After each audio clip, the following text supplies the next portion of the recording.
Hi, I'm Jonathan. And I'm Jennifer. And you're watching A Well-Traveled Life, where we will do cool projects around the house and travel the world. Here's to the journey. I am here with Julie Bunani-Fenig from Alsace, which is a region in France over very close to the German border.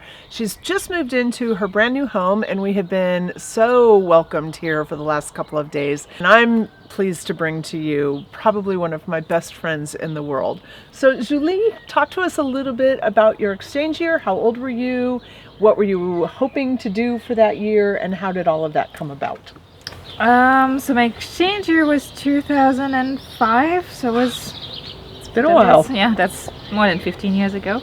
I was 15 back then, so I guess it was more than half my life away. I always wanted to go abroad. I just didn't know how to do it. It all kind of came together with Rotary coming to present the exchange and me just applying for it, being chosen, and going off. You're from a very small village, and I'm not sure your parents knew that you had gone through that process. So I had talked to them about it, and they said, yeah, go ahead, apply. There's going to be 10,000 other people applying. There's zero chances that you get taken. Obviously, they didn't say that to me. But I did get that call that said, yeah, you are selected and you're going to the next stage, and that's basically choosing where you want to go, which also implied that they had to bring an exchange student into their home, which was probably the most frightening part for them. Yeah. Sending their daughter off seemed to be fine. Getting someone else in was harder. And it turned out that my experience was fantastic, but so was theirs. Having someone in their home, sharing their home, having sons or grown-up sons when my brother was still young, really was a great experience for them too. You had your year in the United States. Is that where you wanted to go? So I was told that the United States were very, very, very asked for destinations. So if there was a way for me to pick something else, that would be better, which I didn't really mind where I would go. So I think on my list was Canada, Argentina, though I didn't speak any Spanish. Probably Australia back then, I can't quite remember. I do think Australia was there. And I can't even, maybe Chile or somewhere South America as well. And I just thought, yeah, whoever wants to go to US, go to the US. I don't really mind. And then they came back and said, you're going to the US. I was like, okay, cool. And then they're like, oh, you're going to Texas. And I'm like, okay, maybe less cool. Who knows? What were you looking for when you were 15 years old and wanting to go abroad? What were you hoping to get out of the experience? Just an experience, getting to, like you said, coming from a small village, seeing how people live or how things are done somewhere else. Personal growth, and just challenging myself, I guess, back in the days. I'm not sure I went into this with something in mind. But it just felt like something that was not necessarily even fun, but just something that you had to try out. Okay. So was it a challenge? What were the challenging parts? I think in France we say that you start learning a foreign language when you're 11. Okay. So, by the time you're 15, you say, oh yeah, I have 5 years of English behind me, that's gonna be fine. No, you're going to Temple, Texas, it's not going to be fine. I think the challenge, that was the language was the first challenge, and it took me quite a few months to get up to speed and to be comfortable. I would probably even say that my English when I left still wasn't as good as it's today. So I've been improving along the years, but I think that's a big one. And I think it all comes down to who you're staying with, being comfortable with your family, being not taken care of. But I was 15. I was still a child, I guess, just barely a teenager. It's the hard part about finding friends when you don't speak the language. You're coming into a community where you know no one, and your host parents are really your backbone to get you through that year and to make sure that you meet the right people, you have the right connections, and you get to have friends and people to mingle with. And you, as I remember it, had a hard time breaking into groups of friends. And you had another exchange student who you made a good friend with. But I remember at the end of your year sort of having a who are my friends, and maybe you didn't even start connecting with those people until the last month or so. How is it now? Are you still in touch with any of those people? Yeah, I think it was hard for me because I'm also a bit of an introvert / shy person. So I'm not someone that just easily makes friends, and the ones that I have do mean something. So I do think I probably came back with, a few friends, probably a handful of friends, not even two hands. But I am in contact with them, and it's even people that I might not have spent a great amount of time with when I was there, but it's, they're in Dallas and they have families, and, we just watch kids grow. They watch my daughter grow now, and I've been watching their twins grow. But it's also other friends that you guys have met and that you've stayed with or friends with, and it's so great to go back and to know, to catch up with you and to know what they're doing, or to catch up with them and know that they're back in Texas for visits. And yeah, that's really, they're not a lot, but the ones that are there, it's been 16 years of a friendship. And I would say, from our perspective, having watched a lot of kids, there are a number of students who make friends, and the experience is over, and over time sort of those relationships fade, distance and all of those things. And you are one of the few that has maintained what I would consider very close friendships, and we've vacationed together with your friends, and I think that it's a pretty amazing thing that you've done to remain connected and to continue those bonds. So I would say, from my perspective, I think you've done a pretty amazing job with that. So let's go back and talk a little bit about your exchange experience. So not everybody's exchange year is a model year or an easy year. And I can't imagine that yours was entirely easy either, but you have talked about what a good experience it was. But you really had a hard time coming home from exchange. Can you talk, and you choose the order, but can you talk about what made your exchange year good? And then can you talk about what made your return year so hard? Sure.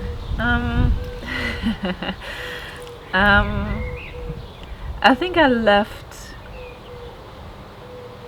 without feeling entitled to anything. I think I left with the open mind of, I'll just discover what I'll discover and find what I'll find. I was, from my perspective, lucky that strangers would open their home to me. I didn't think or feel that, not that I shouldn't ask for anything, but for me it was just strangers are opening their home, and just be the kindest person or the best person you can be. And I think that's just who I am and how it works for me. I think it's true for you as my host family. I think it's true for the few friends that I've made. I don't go big, I go small but true. Mm-hmm. So yeah, I think that's what made my year. It was full on making the best of it, and getting the most out of it, just by enjoying every moment. Maybe it goes back also to the simple life that we have here, and I didn't need much. I didn't need, you took me to so many places, which is not something that I necessarily expected or needed. Mm-hmm. It was the best experience ever. I got to see so many places, and yeah, it's been amazing. But that was just on top of everything else. For me, the minimum, the bare you guys opening your house to me was already the world to me. So yeah, I think that's what made it special. What made it hard coming back, I think, you have to realize that you leave when you're just entered high school, and you're actually losing an education year here in France when you're gone. And what that means is that your friends are still here, your friends are growing, you're growing in your own ways when you're abroad for a year, but yeah, they move on with their own life. And I had quite a strong circle of friends that kind of bursted while I was gone because everyone was moving into different directions. So you come back, you're a year behind on the education level, your friends circle is kind of mixed up or not there anymore, your parents haven't been there to see you grow. It's just a lot. It was a lot to handle. It was hard to find my space again. And in some ways, I guess I was 15 when I left, so maybe I didn't have my teenage crisis because I was abroad and I had to be thankful for everything that I was getting there. And it just made it, a year later that all of that frustration and stupidness of being teenager had to come out. Yeah. So the other thing I think that's really unique about your situation that I love is that you have continued our relationship as much as we have continued our relationship. And I truthfully have to think about it. I'm not even sure I can keep track of how many times you've come back and who you've come back with and that sort of thing, but we have managed to stay physically in touch as well as using technology. And it started out with emails that we would write each other almost every day to we got to WhatsApp messages and voice messages, FaceTime messages and or FaceTime videos, and so as technology has gotten better, in some ways it's gotten easier, although I would say at the beginning we're writing almost every day, it seemed like. And so what for you made this relationship worth coming back to, and how did you manage all of that? How did you manage to make that happen? Because you've made that happen. I think what you just said is actually something that's quite important in today's exchanges too. I think back then we didn't have the technology to stay in touch as much as you do today. I fully lived my life there without having the feeling that I was missing out on something here. And that's probably also what made it harder going back, because I caught up with everything that I was missing, but at least I had that full year to just enjoy what I was going through. And I think that's something I don't know how to tell the people that are going on an exchange today, to kind of cut off on what's going on back home, because you're not there, you are missing out, but you need to focus on what you're getting out for yourself. And that's hard. I think that's hard, because I just look back and I remember coming back to you maybe 5 years later, and I know that everyone was having their baccalaureate parties and stuff, and I was missing out on things, and I knew about it, and it was much harder that summer than it had been that whole exchange year, because I was feeling that I was missing out on stuff. You came back, and how did that experience continue to affect your life? What footprints do you see from the past on your journey forward? I think it gave me confidence to start with, just into who I am and what I can do. It gave me the confidence to go beyond where I was born and what life would have expected from me, maybe. So I went, after that exchange year, I finished high school, and then I went on an exchange year in Barcelona as part of my studies. We moved to the Netherlands for 6 years. It's all things that probably maybe I wouldn't have done under other circumstances, also because I don't think that my English would have been to the level where I was that confident to work every day in English. It just gave me the confidence to get out there and explore more. And you're now using English as your professional language. Yeah, and I get to work with the world, and that's something that I love. What are you doing now? What's your job? We're selling softwares to make cities greener, so to say. We're trying to fluidify traffic, see how the bike lanes can combine with public transport with roads, how a light or traffic light can be amended for a walk around, a roundabout, or whatever cities need to do to improve that. We're into also connected driving, so we want to, the next generation of autonomous driving cars are a big market for us. And today I'm working in marketing and communication and just making sure that the products we develop here just across the border in Germany are sold all over the world, and I'm kind of making sure that our subsidiaries around the globe, so mostly Asia, Americas, and Middle East, do get what we're doing and have the right tools to market it to their places. Excellent. We used to talk when you were a kid in the hot tub. We would have hot tub talks where we would solve all of the problems of the world and discuss our philosophies and our ideas. And I remember hearing about a young man back then, and I remember saying, one day you're going to come to me and tell me you want to marry this guy. Where are you now with that relationship? Yeah, married and having a daughter with this person. He's the one who never wanted to get married until 5 years ago. But yeah, he's the one we moved to the Netherlands with, and we got married in 2018. And our daughter is turning 1 this summer. So what's new motherhood like? Sleepless nights, but lots of love. It's changed the world. It's really good. Makes you cry all the time. But yeah, it does change the world, and everything else is no longer that important. But yeah, it's been good. So when she is 14 years older than she is now, and she says, I want to go see the world, I think I should go live abroad. I guess I'll have to send her to Auntie Jen. You could come stay for the year too. That'd be really awesome to do a mother-daughter exchange. Yeah, if you're staying with Auntie Jen, you're allowed to go abroad. No, I don't know how my parents did it back in the days to let me go. But they had the courage, and they did, and it changed my life for the better. So I hope that I'll have the strength to let her do it, because I just feel like you get so much out of that experience, and I would want every kid to have the opportunity to do that. It just opens up your world so much. And yeah, I would want that for her, even though it would be tough. Yeah.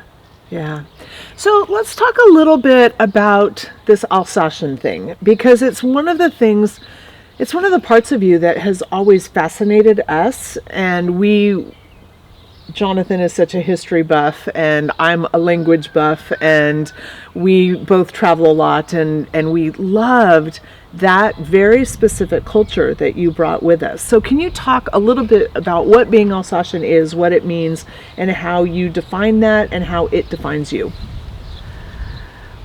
Wow, that's a tough one. Well, we like to say that we take the best of both countries. France and Germany, but still we're French.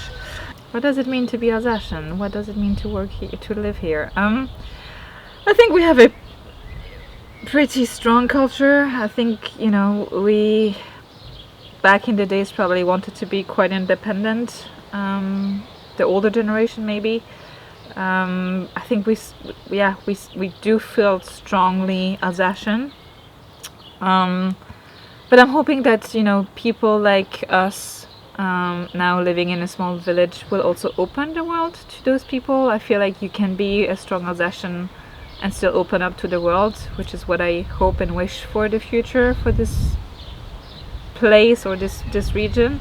But yeah, I think in general, I do feel like my parents speak Alsatian, and it helped me tremendously to learn the German language. I get to cross the border every day if I want to go work in Germany. My daughter hopefully will grow up speaking French, Alsatian, and some German, because that's just what you learn in school, and obviously some English, because we want her to be able to travel the world. and you need English for that. So I feel like it's a chance to be at those cross borders, like crossings of different worlds and different cultures and different things. I'm just hopeful that we'll open up that culture to everything else and share it more than we try to keep it for ourselves. So last night we were at your parents' home and we enjoyed probably my favorite thing about France, and that is food and drink. And so talk a little bit about the history of Alsatian and how food and drink and entertainment and music and the kinds of things that sort of typically define a culture. Yeah, I think it goes back to what I said previously. It's about the best of both worlds. We like the French gastronomy, but we want the quantities of the Germans, which is probably what we experienced last night. But I also think we have very simple, easy dishes as well. If you go to my grandma to eat on a regular day, it will be a lot of dishes made out of dough. They didn't have meat every day. Those are the people that went through, they had to move out of their homes during World War II and had to relocate and went back. And it just, they've been through a lot of history. And they're just, it's just a simple life. It's just enjoying what you have. It's having your own garden, your vegetables, your fruits.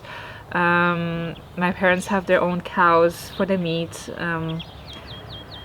I think it's an easy, or not necessarily easy, but it's a simple life where you still get to enjoy the good things. Mm-hmm. And it's something that I do like about being here. Yeah. Because we do like the good things. Yeah. You mentioned your grandparents. Can we talk a little bit about your family's history? Your grandfather in particular had a very specific experience. Can you share that?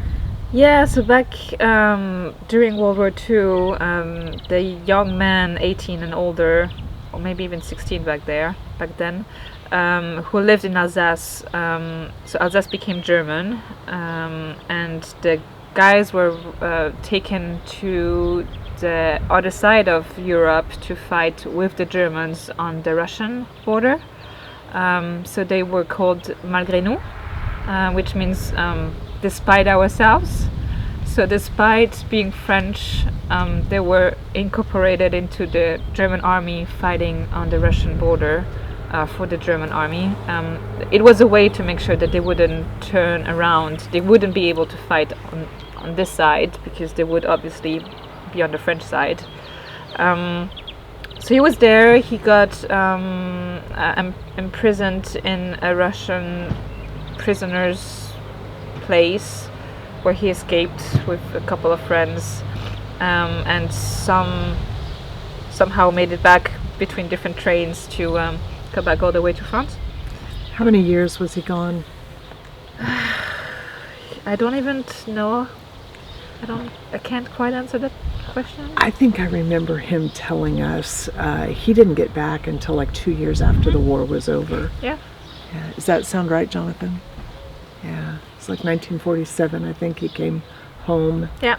And had spent those last years still in the Russian camp. Yeah. So,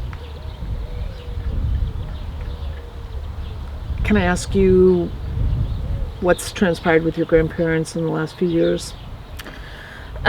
So my grandfather that we just talked about passed in 2020, just before COVID started. He was 96, so you at some point you're old, and that's just what happens with life. My grandma is currently 86, turning 87 this year. She's doing well, living on her own, taking care of her little garden and her house. Mom goes by her house every day, has lunch with her 2 or 3 times a week. And on the other side of my family, I still have both my grandparents. They live within 10 feet of my parents' house. They're good. They're getting old, but they're still there. Grandpa has given over to my mom to take care of the garden or the vegetable garden, but he's still, watering the plants and making sure that everything grows like it should. So That's great. So with the recent election in France and with the invasion in Ukraine, I know that brought up a lot of feelings for your mom, for your grandma, especially with regard to your grandfather. And what have those discussions been like in your home and in your family? I think what grandma would say is that, it's incredible that we are forgetting the past so quickly. For her, knowing that, we could elect a nationalist or someone that really feels like that France could be on its own, getting out of Europe, the European Union, getting out of the Eurozone, getting out of all the treaties that we're part of, and trying to be more independent just doesn't sound right to her, doesn't sound right to me.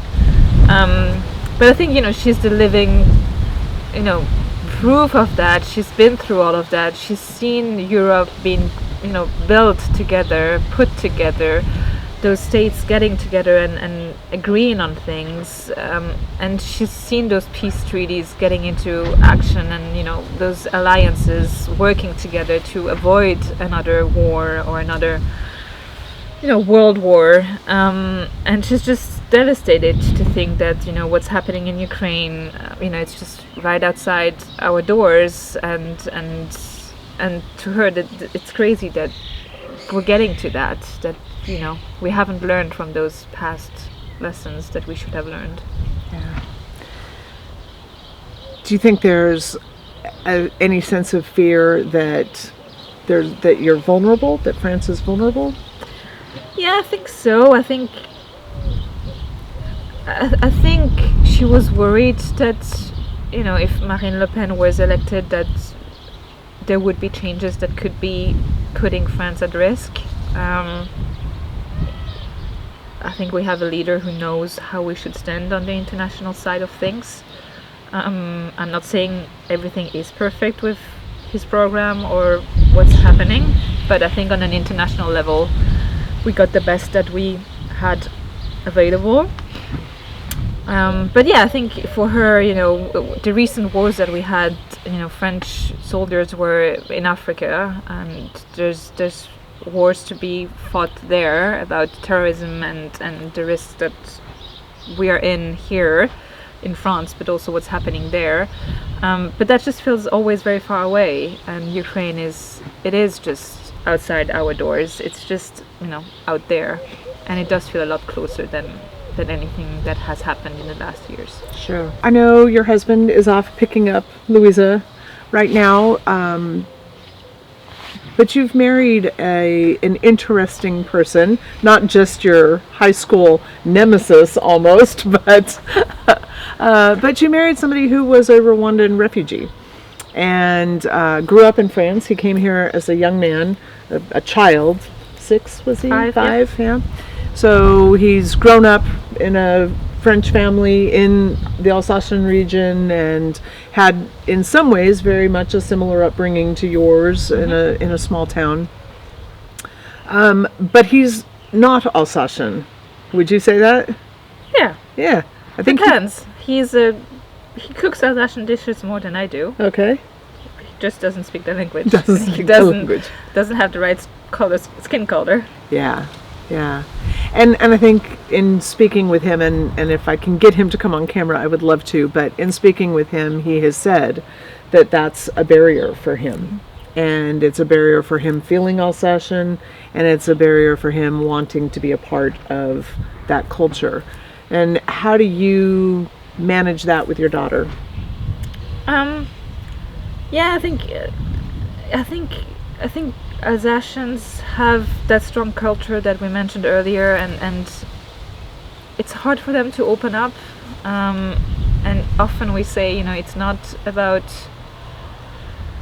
wrong intentions, it's just about being scared of what's unknown. Yeah. And I think there's lots of that. I'm hoping that we open up more and more, and that Louisa is going to be part of that change and of that new generation that's just happy and open to change and to new things.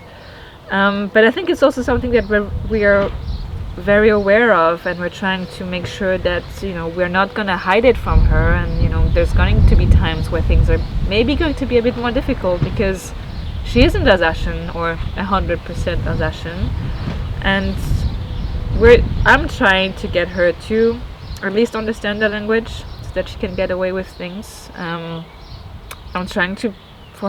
hoping for her to be on the better side of things, and to just prove the world that whoever thinks that she doesn't belong is proven wrong. And that's what I hope for her. But she doesn't have to stay in Alsace either if she wants to explore the world. I'm happy for her too, as long as she comes home to Mama once in a while. Well, and so I think this is fun, and I have to say this. So when we were having hot tub talks, there was no way in the world you were ever going to live in Alsace as an adult, and you were going to discover the world and be a part of the world and live way out there in the world. And yeah, and life happened. Life happened. But you made choices in your life.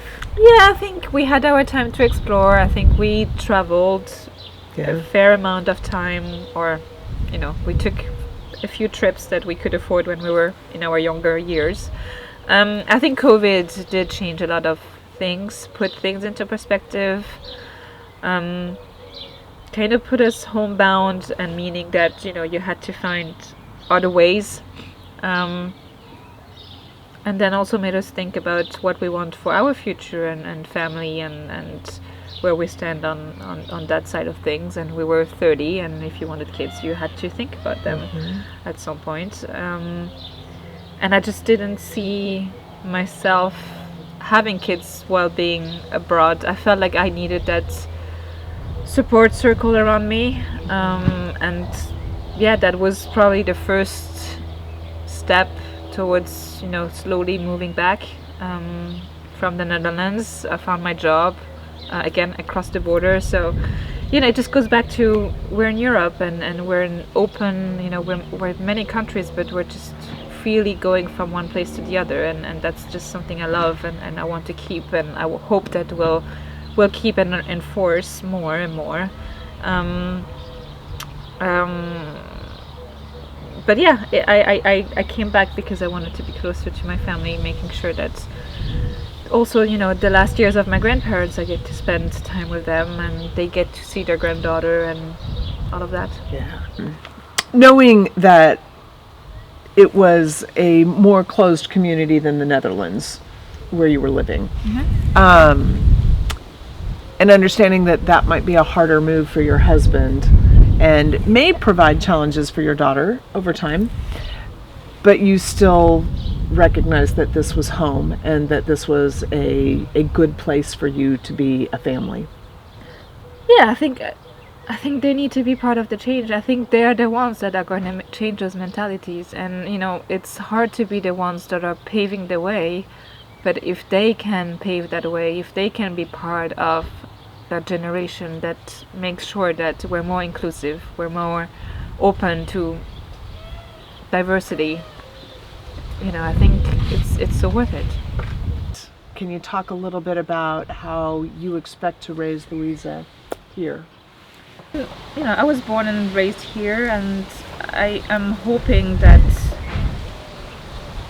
we'll be part of the change, and that we'll make sure that we open up and we show the world that they might not look Alsatian, but they are Alsatian. She was born here. And I just want her and him to be part of the change, to be part of making sure that we get more inclusive in this region, that we don't just get the benefits out of crossing the border and go to Germany, but that we also embrace the own people and cultures that we have amongst ourselves.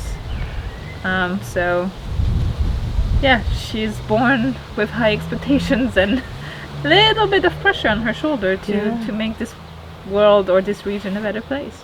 Yeah. How does Alexei handle that same kind of pressure? I mean, he's spent a fair amount of time in his childhood here as well, and then he kind of moved on for studies and first jobs. But I think the language barrier is a big one. I think it's hard when you don't speak Alsatian. It does kind of close you off in some ways. But I think we're all anonymous that, you know, once you've made friends, the people that have opened up to him or to us, you know, I don't think anyone regrets that. And I'm hoping there's just going to be more of that for him, for her. And you know, we'll do with what we get, and we'll be happy with what we have.